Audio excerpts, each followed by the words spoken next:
Rasa sakit hati yang belum hilang ketika dicurangi Bahrain beberapa waktu yang lalu kini semakin diperparah saat bermain di laga away melawan timnas Cina. Bagaimana nggak sakit hati coba?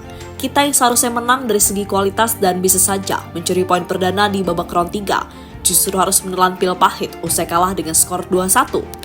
Keputusan Sinteyong merotasi beberapa pemain dinilai menjadi salah satu penyebab kekalahan Indonesia atas Cina.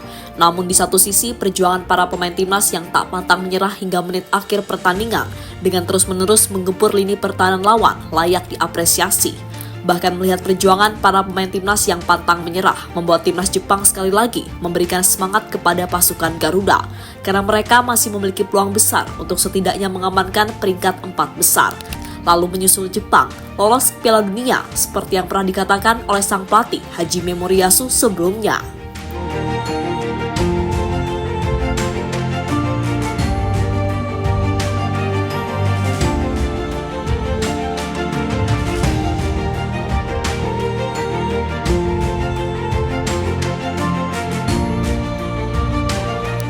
Memang harus diakui kalau laga melawan Cina semalam membuat Indonesia benar-benar belajar banyak, terutama bagaimana menghargai siapapun lawan yang mereka hadapi.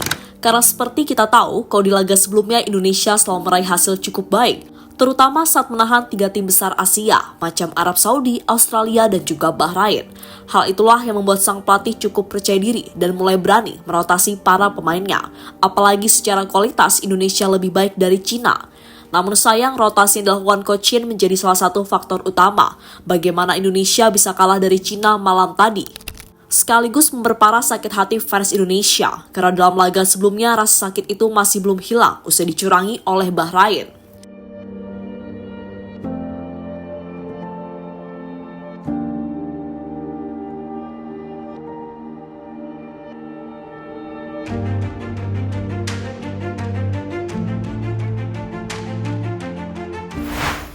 Ya, harus diakui saja kalau keputusan Coach Shin dalam merotasi pemain semalam benar-benar sangat frontal. Pemain-pemain andalan seperti Rizky Ridho, Sandy Walsh hingga Tom Haye justru tak dimainkan sejak menit awal pertandingan. Padahal mereka ini bermain sangat baik pada pertandingan sebelumnya, yakni saat melawan timnas Bahrain. Dan keputusan Coach Shin memainkan Asnawi, Shane Patinama Witan, serta Nathan Choon justru berujung petaka bagi timnas Indonesia karena mereka kurang perform dan membuat permainan kacau balau di babak pertama, sehingga hal itu dimanfaatkan Cina untuk mencuri 2 gol dari gawang Martin Paes.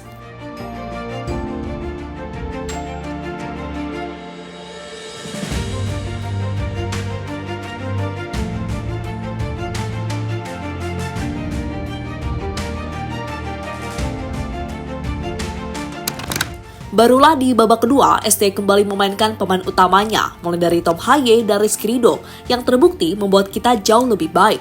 Sebelum akhirnya, masuknya Arhan ikut serta berperan krusial dalam membantu lini serang tim Garuda menciptakan gol lewat Tom Haye.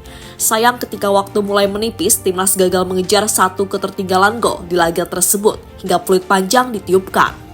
Meski pada akhirnya kita harus mengakui keunggulan Cina dengan skor 2-1, namun jika dilihat secara keseluruhan, sebenarnya kita lebih unggul dari timnas Cina. Anak asuh Sinteyong bahkan jauh lebih unggul dengan 76% ball possession, dengan total 14 shot dilepaskan para pemain tim Garuda, berbanding hanya 6 dari timnas Cina. Meskipun soal on target, kedua tim sama-sama memiliki 5 on target, dan soal passing, timnas Cina hanya membuat 101 operan. Dan gilanya, mereka sebenarnya juga hanya punya 52% passing akurat, berbanding 84% umpan akurat dari timnas Indonesia. Di mana artinya, jika kita menerapkan skema seperti di babak kedua sejak awal pertandingan, kita harusnya optimis bisa mencetak sejarah baru di round 3 dengan meraih kemenangan perdana. Namun nasi sudah menjadi bubur, dan apa boleh buat. Kita harus segera move on dari kekalahan ini dan mengevaluasi segera mungkin karena pada bulan November nanti timnas akan menghadapi laga cukup berat dengan melawan Jepang serta Arab Saudi di GBK.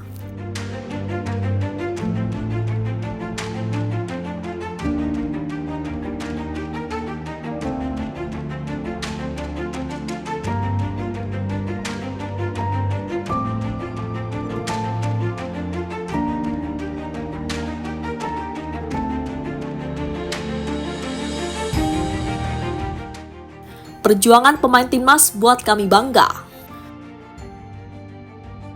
Meski pada akhirnya kalah dari Cina sekaligus menjadi kekalahan perdana Indonesia di babak round 3 kualifikasi Piala Dunia 2026. Namun perjuangan yang ditunjukkan para pemain Indonesia semalam jelas membuat kita cukup bangga, terutama saat mereka tertinggal dengan skor 2-0 di babak pertama. Semangat pemain timnas justru semakin berkobar untuk mengejar ketertinggalan, dan hal itu dibuktikan saat para pemain Indonesia terus menggempur lini pertahanan timnas Cina sepanjang babak kedua. Bahkan mereka sempat memperkecil kedudukan menjadi 2-1 lewat sepakan Tom Haye. Namun sayang satu gol itu belum bisa membawa Indonesia terhindar dari kekalahan. Dan semoga saja semangat juang para pemain Indonesia tak padam, terutama setelah menelan kekalahan yang cukup pahit di laga semalam.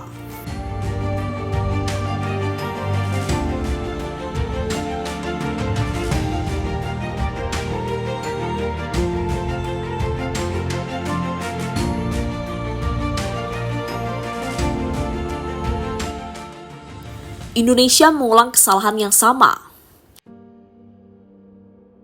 Bakram Abdueli harusnya tidak mencetak gol jika pemain timnas Indonesia lebih fokus lagi. Pada kasus ini ada kesalahan individu yang dilakukan oleh Shane Patinama. Patinama mengambil resiko terlalu besar saat tidak langsung membuang bola. Lalu pemain Cina merebutnya dan memberikan umpan pada Bakram Abdueli yang berdiri bebas di depan gawang. Jika dicermati, terlepas dari tambahan waktu kontroversialnya, ada kesamaan proses antara gol Bakram Abdueli dan gol kedua Bahrain ke gawang Indonesia. Apa itu? Para pemain Indonesia lengah pada situasi bola kedua saat set piece dan membiarkan pemain lawan tanpa pengawalan. Dan jika masih ingin bersaing di babak round 3, minimal bisa mengamankan peringkat 4 besar. Ya, mereka harus improve dengan membenahi semua lini, terutama masalah-masalah kecil yang masih terulang. Karena level kita sudah Asia, buat kesalahan sedikit saja sudah sangat fatal akibatnya.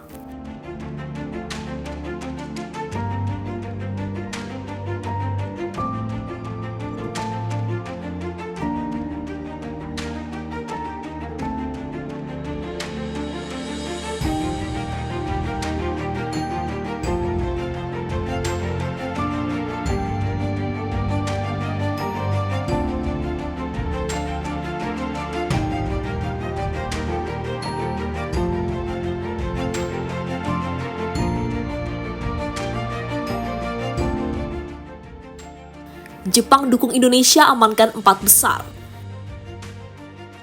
Sementara itu, kekalahan atas Cina semalam masih belum menutup peluang Indonesia mengamankan tiket ke Piala Dunia 2026. Bahkan timnas Indonesia masih berada di atas Cina dengan menempati peringkat 5 dengan unggul selisih gol. Namun jika dilihat dari hitung-hitungan, paling realistis ya timnas Indonesia mengamankan satu tempat di peringkat keempat round 3, lalu berjuang di babak selanjutnya.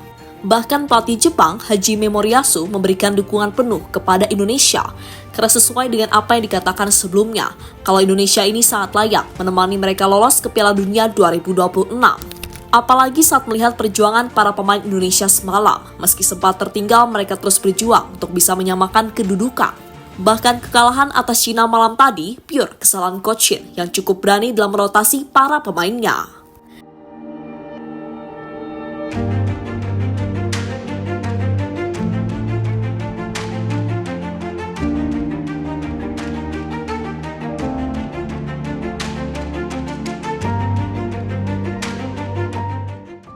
Ya, terlepas dari apapun, kita harus segera melupakan kekalahan pahit atas Cina semalam. Seperti yang dikatakan oleh Pak Erik, setibanya di Indonesia harus dilakukan evaluasi besar-besaran, termasuk mempercepat proses striker abroad untuk menyempurnakan skuad Indonesia.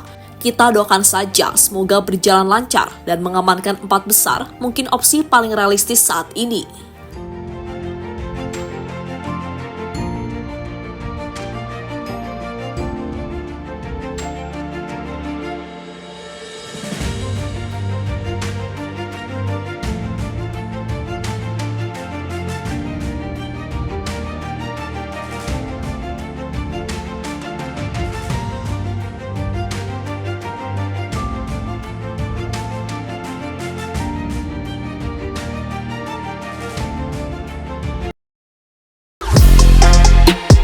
Halo, izin iklan sebentar ya guys. Jadikan ruangmu bernuansa timnas. Temukan beragam poster dinding, sepak bola dan timnas dengan desain menawan, kualitas premium dan harga yang tidak akan menguras kantong. Segera klik link Shopee di deskripsi video ini dan dukung timnas dengan sepenuh hati. Mulai dari dinding rumahmu.